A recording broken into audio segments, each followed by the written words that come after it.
चंपई सोरेन भी जो है वो अधेड़ बुन में कहीं ना कहीं फंस गए हैं। यह झारखंड मुक्ति मोर्चा कार्यकर्ताओं का पार्टी है। हमारे यहाँ ना तो खिड़की है और ना ही हमारे यहाँ कोई दरवाजा होता है। ना तो किसी को आने में हम लोग किसी को रोकते हैं, अगर कोई जाना चाहता है तो भी हम लोग किसी को रोक नहीं सकते। मिशन लोटस उसी वक्त शुरुआत हो गया था, आगाज हो गया था, आरंभ कर दिया गया था जब पूर्व सीएम हेमंत सोरेन उस वक्त के जब वो जेल चले गए। षड्यंत्र को आज हेमंत सोरेन जो है उन्होंने बेनकाब कर दिया है। क्या कोई तीसरी शक्ति काम कर रही है जो चंपई सोरेन को सीधे बीजेपी में एंट्री से रोक रही है? चंपई सोरेन का भाजपा में जाने की जो रास्ते हैं वह इतना आसान नहीं है। चंपई सोरेन भी जो है वो अधेड़ बुन में कहीं ना कहीं फंस गए हैं। आखिरकार झारखंड के पूर्व मुख्यमंत्री चंपई सोरेन की भाजपा में एंट्री किसने रोकी? क्या बीजेपी का जो दिल्ली में दफ्तर है वहां पर प्रेस कॉन्फ्रेंस का समय तय हो चुका था? क्या दिल्ली में जाकर चंपई सोरेन भारतीय जनता पार्टी में सम्मिलित होने वाले थे? कई ऐसे सवाल हैं जो आज भी रहस्यमयी बनी हुई है। लेकिन जो सबसे बड़ी बात है कि जिस प्रकार से सरायकेला से कोलकाता जाना, कोलकाता से फिर दिल्ली जाना और वहां पर एक्स हैंडल में भावनात्मक पोस्ट करना, जिससे कि झारखंड की राजनीति में भूचाल आ गई थी। और आज यानी कि 21 अगस्त की अगर हम बात करें, जिस प्रकार से 20 अगस्त की रात को चंपई सोरेन का बयान आया, सब कुछ उलट पुलट कर रह गया है। लेकिन फिर से यह सवाल आ रहा है कि क्या झारखंड में कुछ बड़ा आयोजन होने वाला है? क्या चंपई सोरेन भारतीय जनता पार्टी को किसी बड़े आयोजन में शामिल हो जाएंगे? उस आयोजन में जाकर कई सारे सवाल हैं। इस वक्त हमारे साथ जो हमारे साथी हैं, सहपाठी हैं, निरंजन जी हमारे साथ मौजूद हैं। एक सवाल उठ रहा है कि जिस प्रकार से चंपई सोरेन का जो पूरा मामला है, सरायकेला से दिल्ली जाना, वहां पर भावनात्मक पोस्ट करना, पूरे मीडिया जगत में यह खबर फैलना कि चंपई सोरेन भारतीय जनता पार्टी में शामिल होंगे, फिर यह जो पूरा मामला है ठंडा पड़ जाना, क्या कोई तीसरी शक्ति काम कर रही है जो चंपई सोरेन को सीधे बीजेपी में एंट्री से रोक रही है? क्या कहेंगे विशाल? जैसा कि आपका सवाल है जी, उसी सवाल में जवाब भी है। जवाब यह है कि बार बार जब एक बात मैं कह रहा हूँ कि झारखंड मुक्ति मोर्चा के सबसे वरिष्ठ नेताओं में से शुमार कोल्हान के टाइगर जी, चंपई सोरेन जो इस वक्त झारखंड की राजनीति में चर्चा का विषय बना हुए हैं, तो चंपई सोरेन का भाजपा में जाने की जो रास्ते हैं वह इतना आसान नहीं है। क्योंकि उन रास्तों में बड़े बड़े चट्टान हैं, कांटे हैं, गड्ढे भी हैं और उन गड्ढों में जो रोरा बन सकते हैं।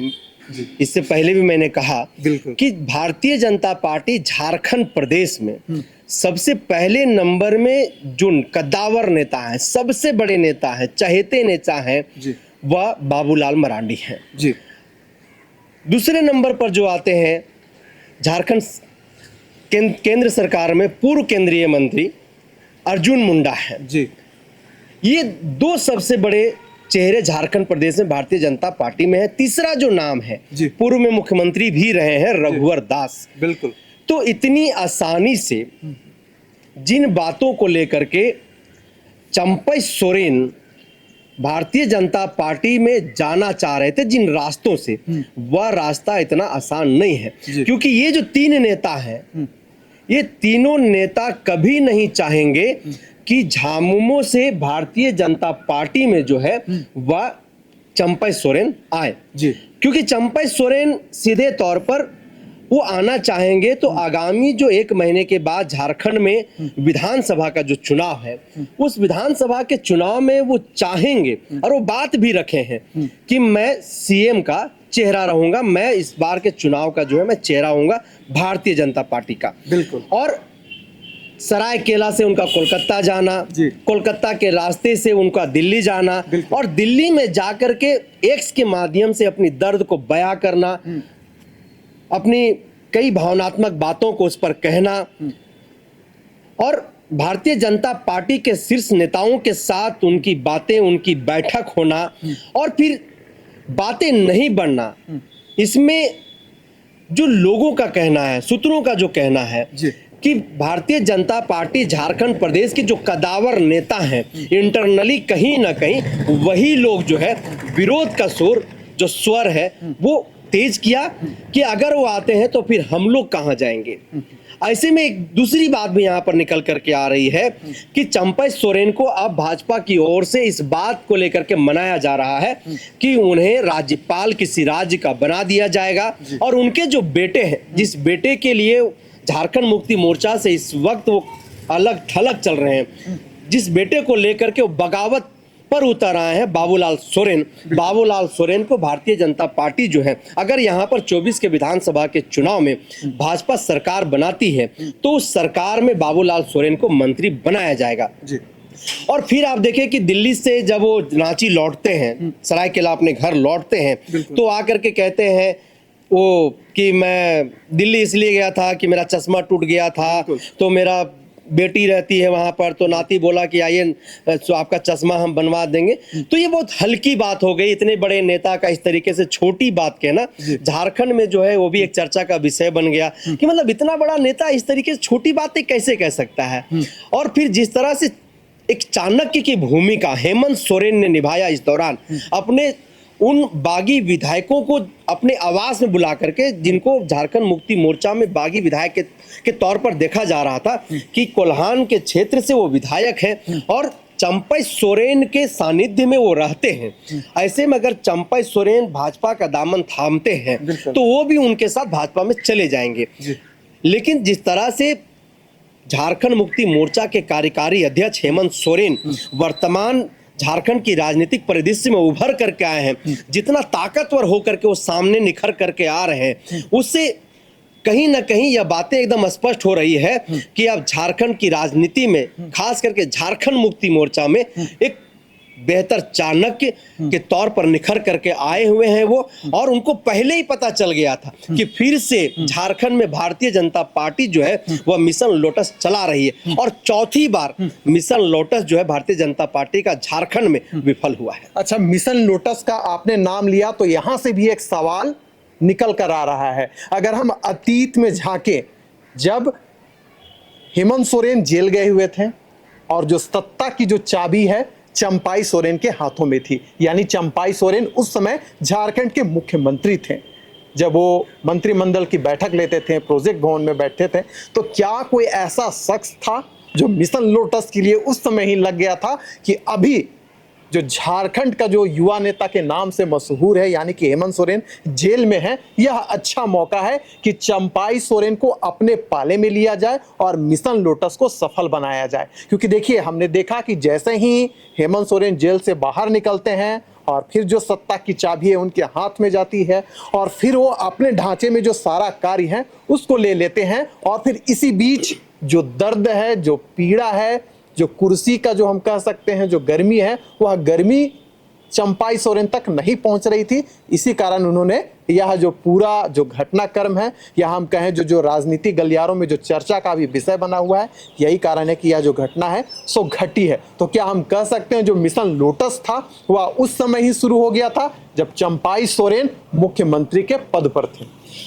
बिल्कुल, मिशन लोटस उसी वक्त शुरुआत हो गया था, आगाज हो गया था, आरंभ कर दिया गया था जब पूर्व सीएम हेमंत सोरेन उस वक्त के जब वो जेल चले गए, जब सीएम का आगे पूर्व लग गया पहले, और जब चंपई सोरेन को उन्होंने झारखंड का नेतृत्व दिया कि आप मेरे रहते मेरे बिहाफ में जो है आप झारखंड का कमान संभालिए, क्योंकि आप सबसे मेरे विश्वसनीय, मेरे पिता तुल्य हैं, मेरे चाचा हैं। लेकिन जैसे ही चंपई सोरेन मुख्यमंत्री बनते हैं, मुख्यमंत्री बनते ही वह पार्टी जो अब तक झारखंड मुक्ति मोर्चा के हर नीतियों के खिलाफ में बात करते आई है, वह पार्टी अचानक चंपई सोरेन की गुणगान करने लगती है, चंपई सोरेन के छोटे से छोटे कार्यों की भी सराहना करने लगते हैं। तो उसी वक्त से जो है कहीं ना कहीं मिशन लोटस में भारतीय जनता पार्टी लग गई थी। और जब हेमंत सोरेन जेल से बाहर आए तो हेमंत सोरेन जेल में रहते हुए भी वो चीजों को भांप रहे थे। ऐसा नहीं है कि वहां पर से चीजों को वो आंक नहीं रहे थे, वहां से वो आकलन कर रहे थे, और उन्हें यह समझ में आ गई थी कि अगर मैं जल्दी बाहर नहीं निकला, अपने हाथों में अगर कमान फिर से मैं नहीं लिया, तो आने वाले दिनों में झारखंड मुक्ति मोर्चा बिखर जाएगा और चंपई सोरेन जिस रास्ते पर चल रहे हैं, जिनके कहने पर चल रहे हैं, जिन लोगों के कहने पर, इशारे पर अपने कदम को आगे बढ़ा रहे हैं, झारखंड मुक्ति मोर्चा टूट करके बिखर जाएगा। और जैसे वो जेल से बाहर आए, कुछ ही महीनों के बाद जो है झारखंड में विधानसभा का चुनाव होना है। ऐसे में कोई भी पार्टी का जो नेतृत्व करने वाला जो नेता है, कार्यकारी अध्यक्ष है, वह कभी नहीं चाहेगा कि जिस राज्य का सबसे बड़ी पार्टी जो झारखंड मुक्ति मोर्चा है, वह पार्टी इतनी आसानी से बिखर जाए और उसको कोई अपने मिशन लोटस के तहत, एक षड्यंत्र के तहत इसको तोड़ दे। और तुरंत उन्होंने अपने हाथों में कमान लिया और कमान लेने के बाद आप देखिए कि झारखंड के 5 प्रमंडल में लगातार जिस तरह से वो हुंकार भरे, जिस तरह से भाजपा के खिलाफ उन्होंने दम भरा, हर वक्त भाजपा के खिलाफ में जो है कहीं ना कहीं उन्होंने, कह सकता हूं कि उन्होंने गुलगुलान शुरू कर दिया भाजपा के खिलाफ में। और फिर धीरे धीरे जो है चंपई सोरेन को लगने लगा कि अब मुझे यहाँ पर इग्नोर करने जा रहा है, किया जा रहा है, मुझे अपमानित किया जा रहा है। जबकि झारखंड मुक्ति मोर्चा के कार्यकर्ताओं से जब मैं बातचीत कर रहा था तो उन लोगों ने कहा कि देखिए, हम लोगों के वो सीनियर नेता हैं, हम लोगों के गार्जियन स्वरूप हैं, अपमानित करना तो दूर की बात है, हम लोग सपने में भी नहीं सोच सकते हैं। लेकिन आप लगातार जो देख पा रहे होंगे, हम लोग क्योंकि मीडिया के माध्यम से लगातार हम लोग खबर भी चलाए हैं कि चंपई सोरेन जब मुख्यमंत्री थे तो भाजपा जो केंद्र में शासित सरकार है, उनके हर योजनाओं को इन्होंने कहीं ना कहीं एक सकारात्मक तरीके से यहाँ पर जो है लाने का काम किया, उसको सराहना करने का काम किया। बड़े बड़े विज्ञापन भी उन्होंने छपवाए, होर्डिंग बैनर भी उन्होंने लगाया। तो लगातार आप देख रहे होंगे कि झारखंड में जब हेमंत सोरेन के नेतृत्व वाली सरकार थी और केंद्र के द्वारा कुछ भी ऐसा कार्यक्रम, योजना लाया जा रहा था तो उस वक्त कहीं ना कहीं उस पर कटाक्ष होता था, उस पर टिक्का टिप्पणी होती थी। लेकिन टिक्का टिप्पणी नहीं होकर के ये जो चंपई सोरेन वाली जो नेतृत्व वाली सरकार थी झारखंड में, उसकी सराहना होती थी। तो ये कई सारी बातें झारखंड मुक्ति मोर्चा के नेताओं के अंदर जो है समझ आ गई थी कि हमारे खिलाफ एक सुनियोजित प्लान चल रहा है, षड्यंत्र चल रहा है। और इस सुनियोजित प्लान और षड्यंत्र को आज हेमंत सोरेन जो है उन्होंने बेनकाब कर दिया है। और कल झारखंड मुक्ति मोर्चा के केंद्रीय जो महासचिव हैं सुप्रियो भट्टाचार्य, उन्होंने भी कहा कि देखिए, अभी तक हम लोगों ने कोई प्रतिक्रिया नहीं दी है, जब पार्टी लेवल की बात आएगी तो हम लोग इस पर कुछ सोचेंगे।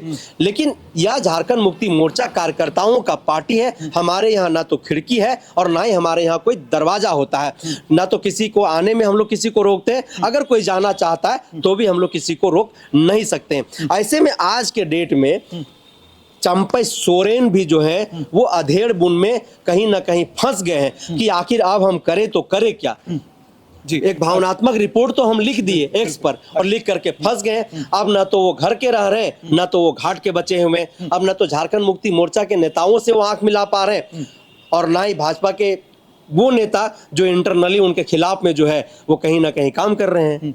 अगर हम राजनीति में जितना अंदर जाएं, जो घटनाक्रम जा रही है, जितना अंदर जाएंगे उतना रहस्य मिलेगा, उतना रोमांच मिलेगा। फिर से वही सवाल कि आखिरकार चंपई सोरेन की जो एंट्री है भारतीय जनता पार्टी में किसने रोकी। अगर हम रघुवर दास की बात करें तो वह भी कोल्हान क्षेत्र से आते हैं, अगर हम अर्जुन मुंडा की बात करें तो वह भी कोल्हान क्षेत्र से आते हैं। और इस बीच जिस प्रकार से चंपई सोरेन का भारतीय जनता पार्टी में शामिल होने की बात चल रही थी, यानी 3 चेहरे हो जाते। और बाबूलाल मरांडी हाल ही में पार्टी छोड़कर आए हैं भारतीय जनता पार्टी में, उन्हें भी कहीं ना कहीं आश्वासन गया होगा कि आप झारखंड के मुख्यमंत्री के रूप में प्रोजेक्ट किए जाएंगे भारतीय जनता पार्टी की ओर से। तो इन सब के बीच जिस प्रकार से चंपई सोरेन दलदल में फंस चुके हैं, क्या यहां से वो निकल पाएंगे या फिर इस दलदल में कुछ और हमें कुछ देखने को मिलेगा? देखिए, चंपई सोरेन के पास एक रास्ता है अभी जी।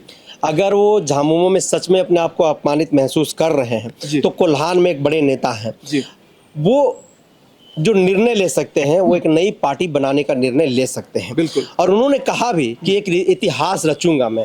हालांकि बातें यह भी कही जा रही है कि कोल्हान के क्षेत्र में एक बड़ा कार्यक्रम का आयोजन होगा, उस कार्यक्रम में देश के प्रधानमंत्री नरेंद्र मोदी होंगे, जेपी नड्डा होंगे, अमित शाह होंगे और उनके रहते हुए जो है मंच पर चंपई सोरेन भाजपा का दामन थामेंगे।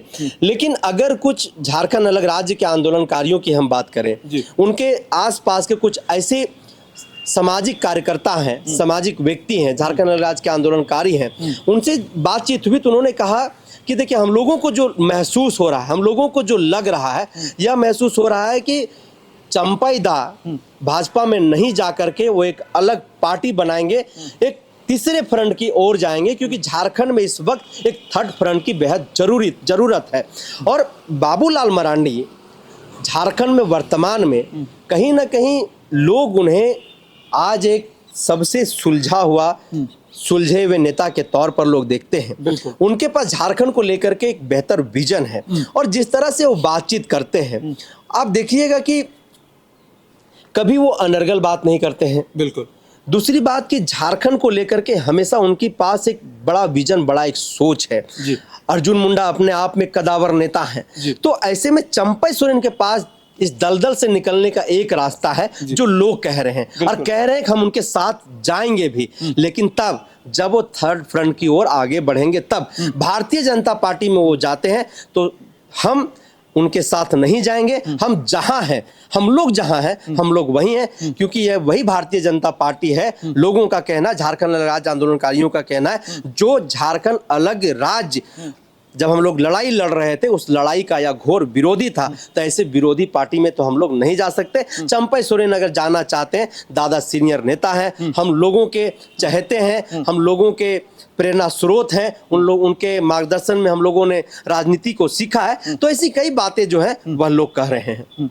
चलिए, तो जो फिलहाल जो झारखंड की राजनीति है उसमें कई रहस्य हैं, कई रोमांच अभी भी छिपा हुआ है, लेकिन फिलहाल जो गतिविधि है, जो घटनाक्रम चल रही है, उससे यही प्रतीत हो रहा है कि कहीं ना कहीं झारखंड में मिशन लोटस फेल होता जा रहा है। भारतीय जनता पार्टी की ओर से हम कह सकते हैं कि जो चक्रव्यूह रची गई थी उसमें चंपाई सोरेन तो फंसे, लेकिन जो आस भारतीय जनता पार्टी ने लगाई थी वह कहीं ना कहीं विफल साबित हो रही है। लेकिन देखिए, यह भारतीय जनता पार्टी है जो भारत के पूर्व प्रधानमंत्री थे अटल बिहारी वाजपेयी, उन्होंने अपने कविता के माध्यम से भी कहा था कि अंधेरा छटेगा, सूरज निकलेगा और फिर से कमल खिलेगा। और इन बातों को भारतीय जनता पार्टी का एक एक कार्यकर्ता कहीं ना कहीं अपने जीवन में चरितार्थ करता है। तो क्या फिर से झारखंड में कमल निकलेगा, यह आने वाला समय ही बताएगा। लेकिन फिलहाल हमें दीजिए इजाजत।